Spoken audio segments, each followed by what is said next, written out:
오늘 이 오후 시간에도 우리 건강한 교회를 꿈꾸며 우리 꿈과 사랑의 교회 밝은 미래를 우리가 소망하며 건강한 교회 설교 시리즈 계속해서 말씀을 나누고 있습니다. 오늘은 사역의 도구, 말씀과 기도라고 하는 주제로 하나님 말씀을 나누기를 원하는데요. 말씀을 다 듣고 여러분들 집으로 돌아가실 때에는 여러분들 마음 속에 한켠에 내가 하나님의 맡겨주신 이 사역을 감당함에 있어서 말씀과 기도를 주 무기로 삼고 필살기로 삼고 돌아가야 되겠다, 이런 결단하는 시간이 되실 수 있기를 축복합니다. 우리는 계속해서 건강한 교회를 꿈꾸며 말씀을 나누고 있는데요, 첫 번째 시간 우리가 사역의 기초, 사역의 토대 뭐였죠? 인격에 대해서 우리가 말씀을 나누었습니다. 인격은 구체적으로 우리가 생각할 수 있는 신실함, 정직함이라고 했습니다. 서로가 서로에게 정직하지 못하면, 거짓을 가지고 있으면 우리는 절대로 건강한 교회를 세워나갈 수가 없겠다. 한 사람의 애씀과 한 사람의 노력만 가지고는 건강한 교회가 세워지지 않겠죠. 우리 모든 성도들이 사역을 함에 있어서 기초가 참 중요한데 나는 정직함으로, 신실함으로, 한결같음으로 주의 일을 감당해야 되겠다, 이렇게 결단하는 여러분들이 되셨기를 바랍니다. 혹시 나는 어떤 부정직한 부분, 또 혹은 신실하지 못했던 그런 부분에 대해서 여러분들 혹시 회개하고 뉘우치고 또 결단하는 그런 어떤 부분들이 있으셨습니까? 감사합니다. 두 번째는 사역의 동기였습니다. 우리가 하나님의 사역, 맡겨주신 사역을 시작하고 펼쳐나감에 있어서 이 일을 시작함에 내가 동기부여 되어지는 일이 무엇인가 했을 때는 하나님이 우리에게 보여주신 사랑, 그리스도께서 우리의 마음에 강권하시는 그리스도의 사랑이 바로 우리가 사역을 모든 것을 감당해 나갈 수 있는 동력, 동기가 되어야 된다, 그렇게 말씀을 드렸습니다. 여러분들은 사랑하지 못할 사람을 사랑하고 계십니까? 한 명만 아멘을 하셨습니다. 사랑하지 못할 사람이 너무 많습니까? 거기는 아멘 하면 안 되죠. 어떠십니까 여러분들? 여러분들은 용서하지 못할 사람을 용서하고 계십니까? 주여. 우리가 건강한 교회 되는 거 저만 원하는 거 아니죠? 여러분들 다 같이 원하시는 거죠? 하나님 말씀 믿음으로 받고 계신 거죠? 하나님 말씀을 머릿속에 지식으로만 넣지 마세요. 여러분들 입술에 넣으세요. 여러분들 손에도 하나님 말씀 집어 넣으세요. 하나님 주신 말씀을 여러분들 발에도 집어 넣으세요. 우겨 넣으세요. 그래서 하나님 말씀대로 살아갈 수 있도록 내 손과 발이 작동할 수 있도록, 내 입술이 순종할 수 있도록 그렇게 실천해 나가셔야 돼요.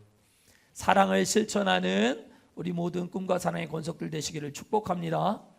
세 번째는 사역의 척도, 희생이었습니다. 희생. 사역의 척도는 자로 재는 것이라고 했죠. 우리 사랑의 척도, 사역의 척도, 이것을 하나님이 재신다 하셨을 때 우리 희생의 깊이를 하나님이 자로 재신다. 내 옆 사람의 희생을 내가 자꾸 자로 재려 하지 말고 내가 내 헌신하고 내 희생하는 것 하나님 앞에서 자로 재고 측량을 받으면 그것으로 된다. 자꾸 다른 사람 어떻게 하고 있는지, 다른 사람 희생하고 있는지, 희생을 피하고 있는지, 도망쳐 다니고 있는지, 미꾸라지와 같이 빠져나가고 있는지, 이런 것들만 보고 있으면 안 된다, 그렇게 말씀을 드렸습니다. 여러분들이 각자 개인이 하나님 앞에서 잘하셔야 되는 것입니다.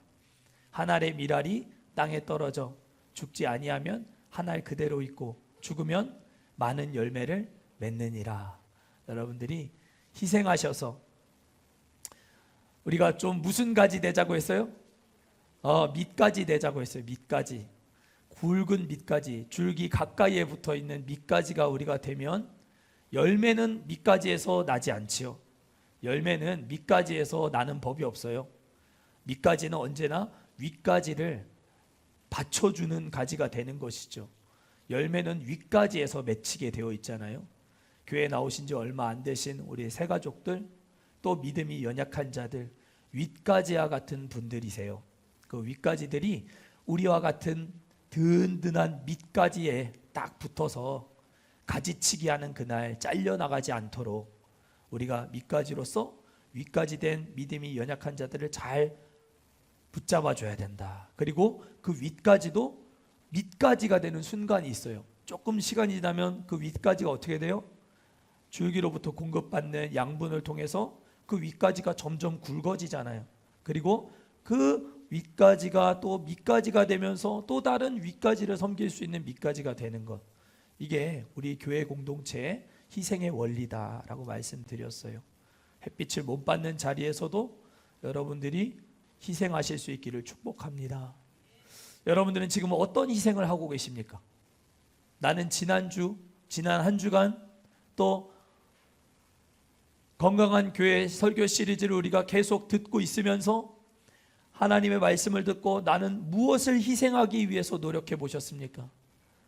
의도적으로 내가 하나님 말씀 듣고 희생하기 위해서 실천해 봤던 어떤 것들이 여러분들이 있으십니까?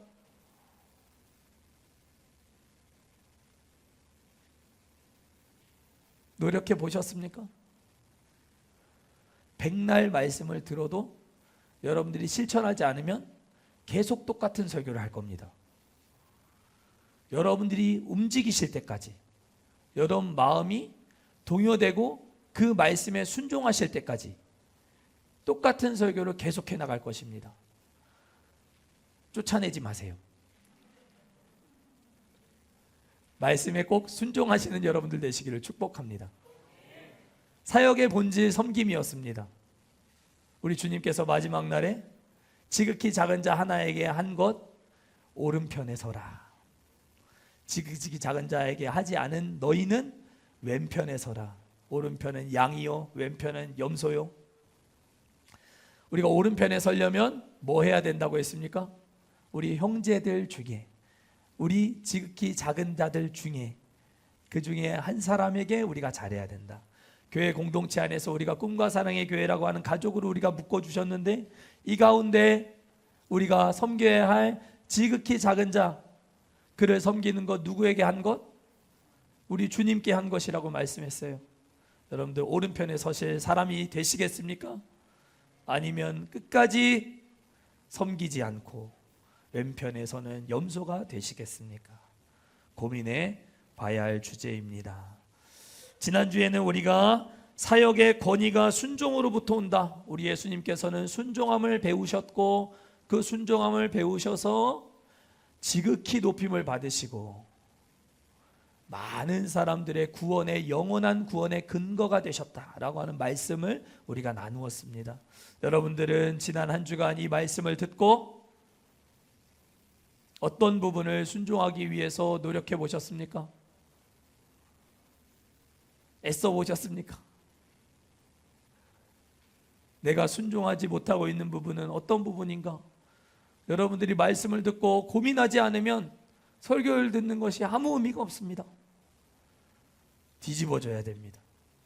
순종의 마음을 하나님 주실 수 있기를 축복하고 여러분들에게 하나님 영적 권위를 덤으로 허락해 주실 줄 믿습니다. 목수에게는 나무를 자를 때 필요한 연장이 참 중요하고 성악가에게는 노래를 잘 하도록 관리가 잘 되어야 할 성대가 중요하고 야구 선수에게는 자신에게 꼭 맞고 언제나 딱 몸처럼 움직여줄 야구의 장비가 참 중요하듯이 하나님이 우리에게 맡겨주신 사역과 사명들을 감당할 우리 성도들에게는 그에 합당한 도구가 꼭 필요합니다. 그 도구를 성경은 말씀과 기도라고 말씀하고 있습니다. 예수님의 제자들 역시 초대교회를 세워나가는 과정 속에서 그들이 전무하였던, 정말 집중하였던 두 가지가 있었다라고 사도행전 6장 4절은 우리에게 가르쳐주고 있지요. 제가 읽어드릴게요. 우리는 오로지 기도하는 일과 말씀 사역에 힘쓰리라 하니, 옛날 개역 한글 성경에는 전무하겠다 그렇게 되어 있었죠. 말씀을 전하는 일과 기도하는 일에 나는 전무하겠다, 오로지 열심을 내겠다, 그렇게 말씀하고 있습니다. 사도들에게도 하나님의 말씀을 전하는 일, 또 기도를 열심히 하는 일, 그 일은 일이었습니다. 그러나 그 일을 충실하게 감당해 나갈 때 그 일 자체가 그들의 능력이 되었습니다. 열심히 말씀을 전하고 기도를 열심히 했는데, 마치 스마트폰을 켜놓고 우리가 영상을 보는 게 아니라 스마트폰을 전원에 연결을 해놓고 스마트폰 영상을 보는 것과 같이 나는 뭔가 계속 워킹을 하고 있어요. 일을 하고 있는데 전원이 계속 공급되는 채널이 된다는 거예요. 하나님의 사역은 이렇게 감당하는 겁니다. 말씀과 기도, 이 두 가지를 꽉 붙잡고 사역을 감당해 나갈 때 하나님은 동시에 그 말씀과 기도를 통해 힘을 공급해 주시고 전원을 공급해 주시고 충전을 해 주시더라 하는 것입니다. 여러분들 그거 믿으십니까? 성경을 읽고 설교를 통해 하나님 말씀을 듣고 때로는 성경 구절들을 암송하고 또 혹은 필사를 하는 이런 여러 가지 우리가 성경을 연구하는 일들, 그 자체로 우리가 시간을 들이고 또 에너지를 쏟고 하는 과정이지만, 그런 과정들을 통해서 우리는 어떻습니까? 영적으로 크게 성장하는 것들을 우리는 경험하게 됩니다. 분명히 이 일입니다. 내 에너지를 쏟아야 하는 일입니다. 기도를 목청껏 부르짖어서 한두 시간 외쳐서 기도하는 것은 굉장히 체력적으로 보면 어떻습니까? 떨어지는 일이 될 수 있습니다. 힘든 일이 될 수 있습니다. 그러나 그렇게 부르짖어서 기도하는데 체력이 고갈되지 않아요. 오히려 더 채워지더라는 것이죠. 열심히 기도하는데, 최선을 다해서 힘껏 기도하는데 체력이 떨어지질 않아요. 채워지게 되는 놀라운 역사, 그 힘으로 제자들의 사역들이 펼쳐지게 되었다. 하나님의 일꾼들은 그런 방식들로 도구 삼아 사역을 감당하게 되더라 하는 것을 우리가 기억할 수 있는 것입니다. 저도 새벽에 좀 피곤한 날은 조금만 기도하다 올라가서 잘까 하는 생각이 가끔 들 때가 있습니다. 정말 목소리가 잘 나오지 않고 좀 올라갈까? 오늘은 그런 순간들이 있어요. 목소리도 안 나오고 막 힘들 때가 있어요. 근데 하나님이 감당할 체력과 자원을 공급해 주시는 것을 느껴요. 기도를 하게끔 만드시는 것이죠. 기도를 한다고 했는데 기도를 이끌고 가는 경험들을 여러분들 해보실 수 있기를 축복합니다. 그래야 그 기도의 능력으로 여러분들이 기도를 무기 삼고 사는 거예요. 기도의 기쁨, 그것을 맛보실 수 있기를 축복합니다. 사도 바울은 사역의 주 무기라고 말할 수 있는 이 말씀과 기도를 통해 우리가 거룩해진다. 오늘 디모데전서 4장 5절이 이렇게 말씀하고 있지요. 디모데, 사랑하는 에베소 교회를 목회하고 있는 디모데 목회자를 향해서 바울은 내가 줄 것 말씀과 기도밖에 없다. 내가 여지껏 이렇게 태장에도 40에 한 대의 감한 매를 수차례 얻어맞고 배가 파손하여 바다에 빠져 죽을 뻔한 적도 많이 있었고, 그 가운데서 수많은 교회들을 내가 직접 세우고 성도들을 케어하고 돌보는 일들을 지금껏 감당해 왔지만 이 모든 사역의 비결은 말씀과 기도에 있었다. 그리고 그것이 나의 거룩함의 원천이었다. 너도 이런 방식으로 사역해야 된다. 그것을 목회 서신인 이 디모데전서에서 말씀하고 있다는 것입니다. 하나님의 말씀이 왜 우리에게 거룩함을 가져다 주는가? 그것은 하나님의 말씀은 진리의 말씀이요 살아있는 말씀이기 때문입니다. 믿으십니까? 히브리서 4장 12절 말씀, 하나님의 말씀은 살았고 운동력이 있어 좌우의 날선 어떤 검보다도 예리하여 혼과 영과 및 관절과 골수를 찔러 쪼개기까지 하며 우리의 모든 마음과 생각을 판단하고 감찰하나니, 하나님의 말씀은 살았습니다. 능력이 있습니다. 그렇기 때문에 우리가 그 말씀을 붙들되 거룩함으로 세상을 이기게 되는 믿음을 소유하게 되더라 하는 것입니다. 하나님의 말씀이 성도에게 능력이 되는 이유는 이 말씀이 활력이 있고 살아있어서 하나님이 우리에게 써주신 책인 줄 믿기 때문인 줄 믿습니다. 하나님의 말씀인 이 성경을 우리가 하나님의 말씀으로 이해하고 믿을 수밖에 없는 이유가 있습니다. 성경은 몇 년 동안 쓰여졌습니까?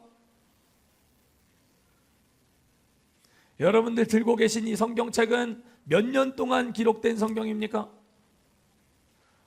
처음 모세가 쓰기 시작해서 마지막으로 썼던 요한이 마지막 이 요한계시록을 딱 마침표를 찍기까지 성경은 대략 몇 년 정도 쓰여진 책일까요? 하루 이틀 쓰여진 책일까요? 1600년 정도 되는 오랜 시간 동안 쓰여진 책입니다.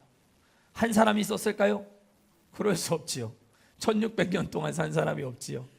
하나님은 그때 시대마다 이 성경을 기록할 수 있는 기자들을 선별하셔서 그 기자들의 손을 빌려서 이 사람의 손으로 이 성경을 쓰게끔 만드셨어요. 하나님이 이 성경 직접 쓰셨습니까? 직접 친수로 쓰신 것도 있다고 성경이 말씀하고 있죠. 하나님이 친히 손가락으로 쓰신 말씀 무엇입니까? 십계명. 그렇죠. 십계명 같은 경우는 하나님이 친히 자기 손가락으로 쓰신 성경이라고 말씀하고 있지만 대부분의 성경의 기록들은 사람의 손을 빌려서 쓴 거예요. 그럼에도 불구하고 40명이 넘는 많은 사람들을 동원해서 1600년 동안 기록해온 이 성경이 하나님의 말씀일 수밖에 없는 이유 무엇일까요?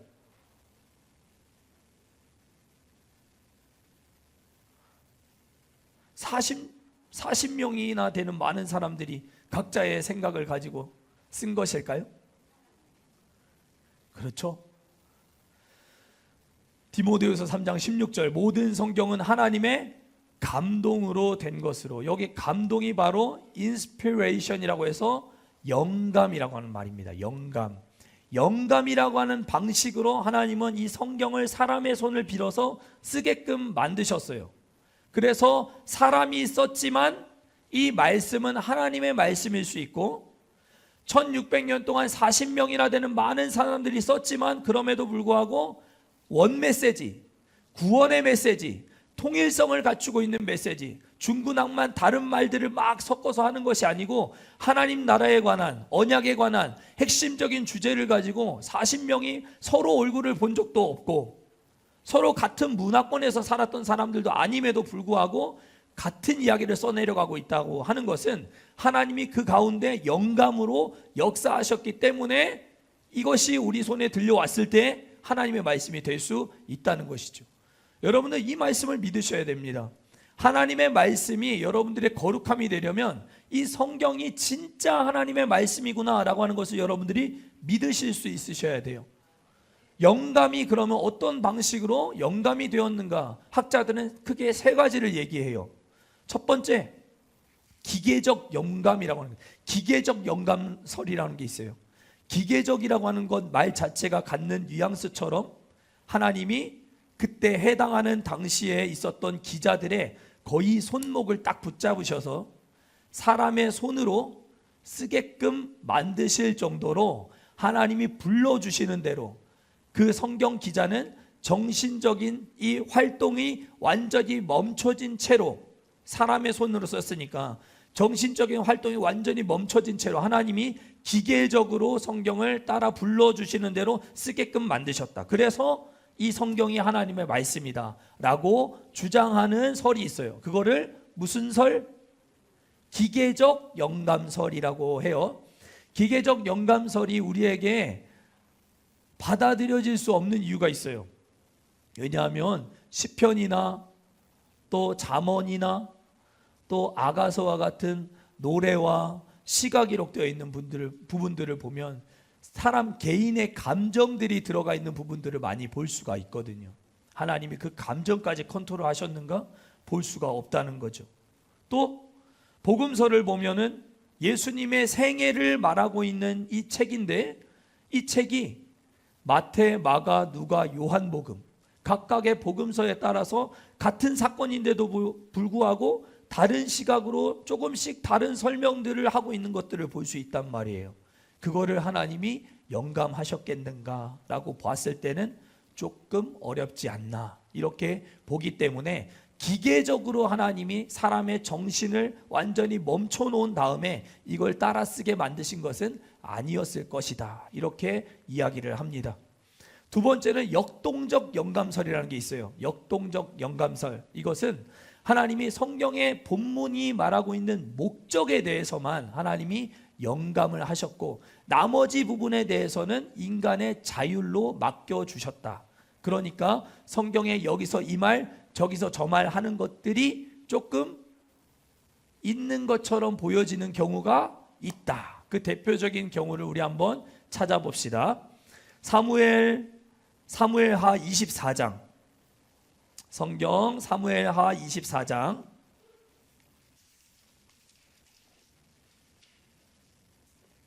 사무엘하 24장 1절 말씀.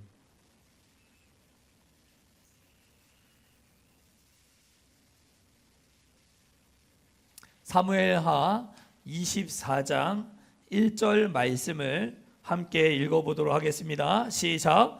여호와께서 다시 이스라엘을 향하여 진노하사 그들을 치시려고 다윗을 격동시키사 가서 이스라엘과 유다의 인구를 조사하라 하신지라.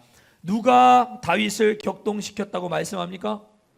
여호와께서. 자, 확인했습니다. 그럼 역대상 21장, 역대상 몇 장 넘기셔야 되죠? 역대상 21장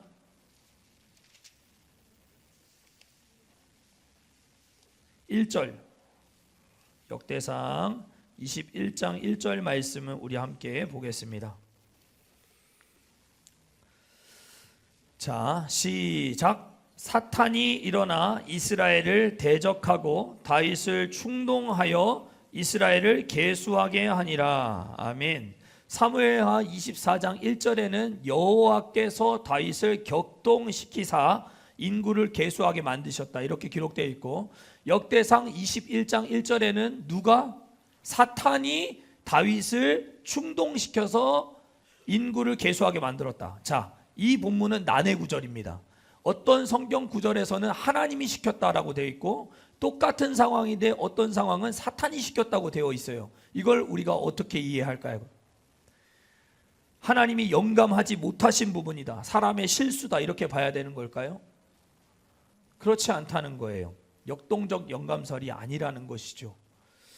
그러면 이건 어떻게 해야 되는가? 욥이 천상회의 중에, 하나님 나라의 천상회의 중에 사탄이 와서 욥을 시험하겠다고 찾아오지요. 그리고 하나님이 사단에게 저기 내려가서 동방의 의인인 욥에게 시험을 걸어봐라, 가진 거 다 빼앗아봐라, 이렇게 지시를 한단 말이에요. 욥은 그 시험을 그대로 다 한 몸에 받게 됩니다. 마찬가지였을 것이라고 본다는 것이죠. 하나님은 사탄을 컨트롤하시는 분이시고, 하나님이 격동시키신 것이고, 또 하나님이 사단에게 지시를 내려서 그로 하여금 충동시켜서 이 일을 감당하게 만드셨을 것이다, 이렇게 이해할 수 있는 본문이라는 거예요. 그런데 딱 표면적으로만 보면 어때요? 하나님이 시켰고 사탄이 시켰고 충돌되는 부분이 있는 것처럼 보여지는 것은 사실이에요. 그렇지만 하나님이 목적으로만 영감하시고 나머지 부분에 대해서는 사람에게 자율에 맡기셔서, 성경에서 66권 여기도 문제 저기도 문제, 이것도 문제 이것도 오류, 이렇게 만들어 놓지 않으셨다는 것을 우리가 믿는 것이 너무 중요해요. 그러면 우리는 어떤 영감설을 따라야 하는가? 대부분의 학자들은, 우리 복음주의권에 있는 개혁주의를 따르고 있는 많은 성도들은 유기적 영감설을 따라야 한다. 무슨 영감설? 유기적 영감설을 따라야 된다, 그렇게 말씀하고 있어요.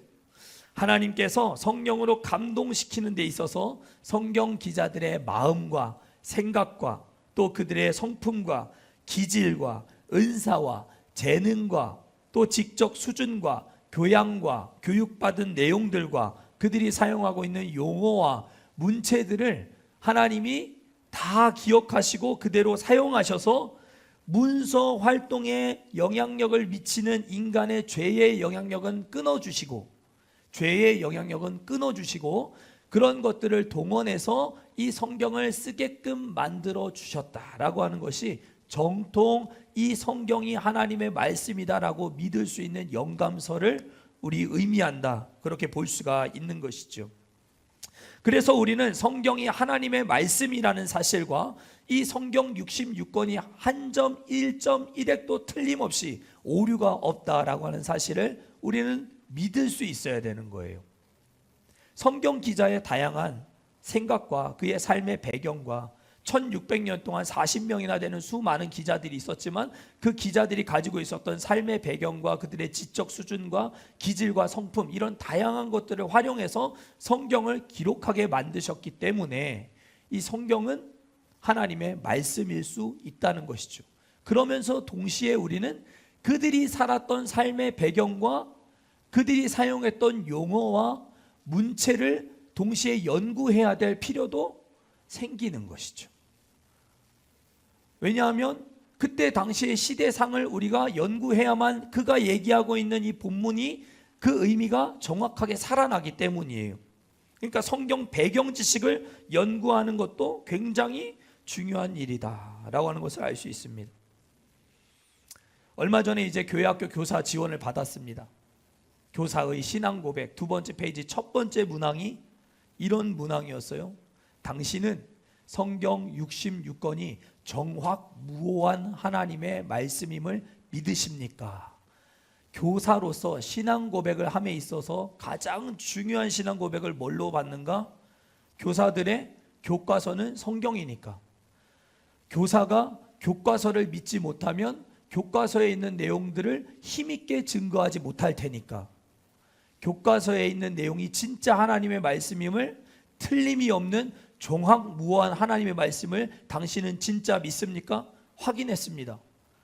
9명이 전원 아멘을 하셨어요. 진짜 성경에 있는 내용을 하나님의 말씀으로 믿고 계시는 거예요. 그런 선생님들에게 우리 자녀를 믿고 맡길 수 있지 않겠습니까? 그런 선생님들이 혹시 아니라면 여러분들 자녀를 맡길 수 있겠습니까? 성경이 하나님의 말씀이 아닐 수도 있지 않나? 이런 초자연적인 기적들은 좀 성경에서 도려내야 되는 거 아니냐? 이렇게 자유주의 신학자들은 얘기해요. 초자연적인 기적들은 다 잘라낸단 말이에요.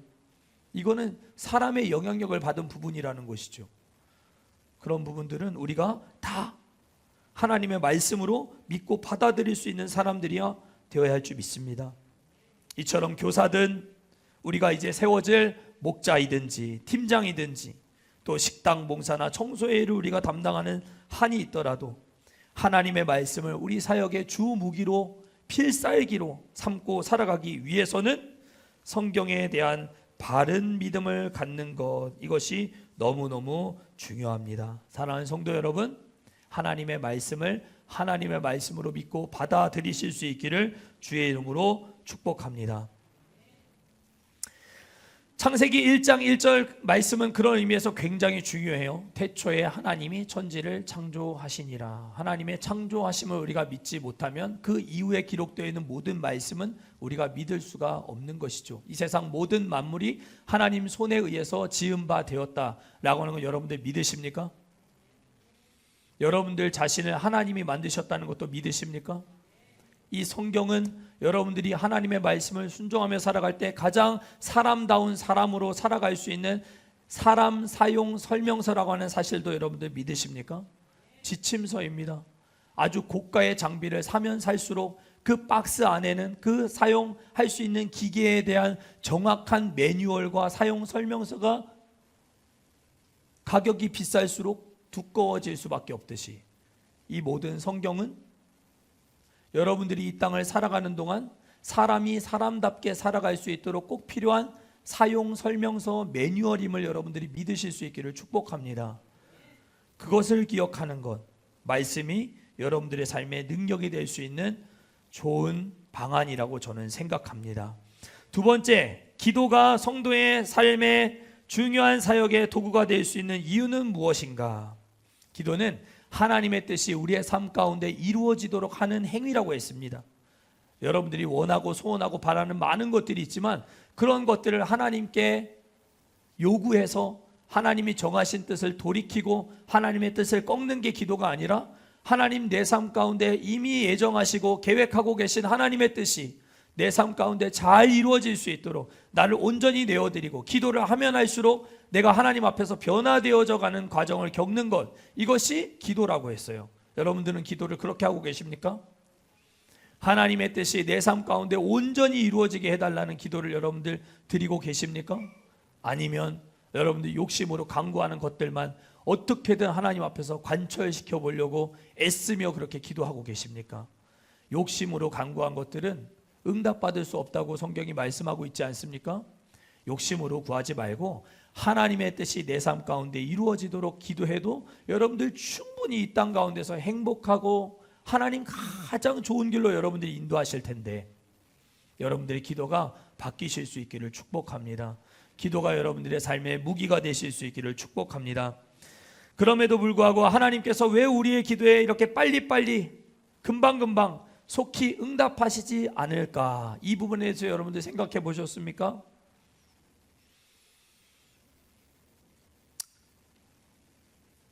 우리가 고작 몇 마디 하나님 앞에 기도하고 나서 응답을 받고 얻게 되면 그것은 기도해서 얻은 것이라고 생각하지 않게 되기 때문입니다. 어쩌다 보니 얻게 된 요행이나 자기의 능력으로 얻게 된 일이었다. 내가 기도 짧게 하고 내가 뭔가 인생이 잘 풀리면 이건 내가 잘해서 된 거지, 기도해서 된 건 아니지, 이런 생각을 하게 되기 때문이라는 것이죠. 예를 들어 허니문 베이비, 신혼여행을 갔는데 아기를 갖게 됐습니다. 그런 사람들은 대부분 하나님이 내게 자녀를 주셨다고 잘 생각하지 않아요. 그런데 아이를 결혼하고도 5년, 10년 갖지를 못하고 새벽 기도 때마다 나와서 하나님 앞에 기도하고 안수기도 받고 축복기도 받고 하다가 결국에 아이를 가지게 되면 이 부부는 어떤 고백을 합니까? 이 아이는 하나님이 내게 주신 자녀야, 이렇게 고백하게 되더라는 거예요. 이게 기도의 응답이 속히 오지 않게 되는 이유일 수 있다라고 하는 걸 말씀드리는 것입니다. 답답해만 하지 마시고 간절하게 하나님 앞에 기도하는 시간을 꼭 가지십시오. 하나님이 그 기도를 통해서 우리의 삶을 새롭게 하지 않으시겠습니까? 이런 고백들을 하는 사람들을 보면 깨달아지는 것이 있습니다. 하나님께서 어떤 기도의 응답을 유보하실 때가 많이 있는데 그렇게 하시는 것은 우리 삶에 주어진 모든 것들이 사실은 다 하나님께서 허락하신 것이다 라고 하는 것을 절실하게 느끼도록 하시기 위함이다 라고 하는 생각을 해보게 되는 것이죠. 다시 모든 우리 삶에 주어진 모든 것들이 하나님께서 허락해 주신 것임을 절실하게 느끼도록 하시기 위해 우리로 하여금 기도 응답을 유보하신다라고 하는 것이죠. 우리 삶 속의 사소한 일상의 작은 일들까지도 하나님께서 주신 것임을 느끼며 살아가는 것은 굉장히 복되고 아름다운 삶입니다. 여러분들은 여러분들 삶에 주신 하나님의 은혜를 감사하고 계십니까? 모든 것들에 여러분들 하나님이 주셨음을 인식하고 계십니까? 그렇기 때문에 기도가 우리 삶과 사역에 활력을 불어넣는 사역의 중요한 도구가 될 수 있다는 것이죠. 기도 응답의 출처가 분명해야 합니다. 나는 기도해서 성공했는가? 이걸 생각해 봐야 된다는 것이죠. 설교의 황태자라고 하는 영국의 찰스 스펄전이라고 하는 목사님은 이렇게 유명한 말을 했어요. 기도하지 않고 성공한 사람은 기도하지 않고 성공한 그것 때문에 망한다. 다시, 기도하지 않고 성공한 사람은 기도하지 않고 성공한 그것 때문에 망한다. 여러분들의 인생이 기도한 후에 성공을 경험해서 기도로 이루어진 성공으로 아름답게 장식된 인생들 되실 수 있기를 축복합니다. 말씀을 맺겠습니다. 성경의 가장 마지막 마지막 장이 요한계시록 22장입니다. 요한계시록 22장에 보면 성도가 받게 될 두 가지 복에 대해서 설명하고 있습니다. 첫 번째 복은 어떤 복인가? 22장 6절 말씀이에요. 이 예언의 말씀을 지키는 자는 복이 있으리라. 따라 하시죠. 이 예언의 말씀을 지키는 자는 복이 있으리라. 성경에서 가장 마지막 챕터에서 예언의 말씀을 지키는 자가 복이 있다. 첫 번째 복이라고 말씀하고 있고, 두 번째 복은 14절 말씀입니다. 저를 따라 하시죠. 자기 두루마기를 빠는 자들은 복이 있으니, 이렇게 말씀하고 있어요. 자기 두루마기를 입고 있는 이 두루마기 옷을 빠는 자들은 복이 있다, 이렇게 말해요. 두루마기를 빨아야 할 이유가 무엇이겠습니까? 우리가 인생사 살아가는 동안 우리의 겉옷이 이 모양 저 모양으로 범죄함으로 더러워지는 순간들이 있겠지만은, 마지막 날까지, 주님이 오시는 그날까지, 심판의 때를 맞이하게 되는 그 순간까지 이 두루마기를 빠는 자, 즉 회개하며 기도하며 나의 죄 문제를 가지고 씨름하는 그 사람을 하나님은 복이 있다, 이렇게 말씀하고 계시더라 하는 사실입니다. 마지막 날까지도 하나님은 우리 성도의 말씀과 기도를 주목하시는 분이시다. 그것을 성경이 말씀하고 있습니다. 우리 교회가 이제 붙들고 나아갈 월드 미니스트리도 마찬가지입니다. W 뭐죠? 월시핑 미니스트리, 예배 중점 사역. 두 번째 오이코스 미니스트리, 목장 소그룹. R 리칭 아웃 미니스트리. 여러분들 이거는 여러분들만 알 게 아니라 옆 사람에게 설명하실 수 있을 정도로 비전을 숙지하셔야 됩니다. L 라이프 기빙 미니스트리, 생명과 또 영생을 주는 사역. 마지막 D는 디사이플링 미니스트리, 제자 훈련하고 양육하는 사역. 이 모든 5가지 사역이 중요하지만 이 중에서도 정말 중요한 것이 있다면, 첫 번째 예배, 하나님의 말씀. 두 번째 목장, 소그룹, 기도. 이 2가지가 우리 월드의 핵심입니다. 최병남 목사님이 아무리 5가지 다 중요하다고 얘기하셔도 가만히 하시는 거 들여다보면 W하고 O를 가장 중요하게 생각하세요. 예배, 대그룹으로의 모임, 목장, 소그룹으로 모임. 이 모임 중에 예배 가운데는 하나님의 말씀, 여기에 목숨을 걸고, 소그룹에서는 서로를 위해 기도하고 우리의 기도 제목 가지고 기도하는 말씀과 기도, 이 2가지를 붙들고 토대가 잘 세워지면 그 위에 리칭 아웃이든 라이프 기빙이든 디사이플링이든 다 가능하더라 하는 것을 저는 옆에서 보고 배울 수 있었습니다. 사랑하는 성도 여러분, 말씀과 기도가 여러분들의 주 무기가 되실 수 있기를 간절히 축복합니다. 성경을 하나님의 말씀으로 믿으실 수 있기를 주의 이름으로 축복합니다. 감사합니다.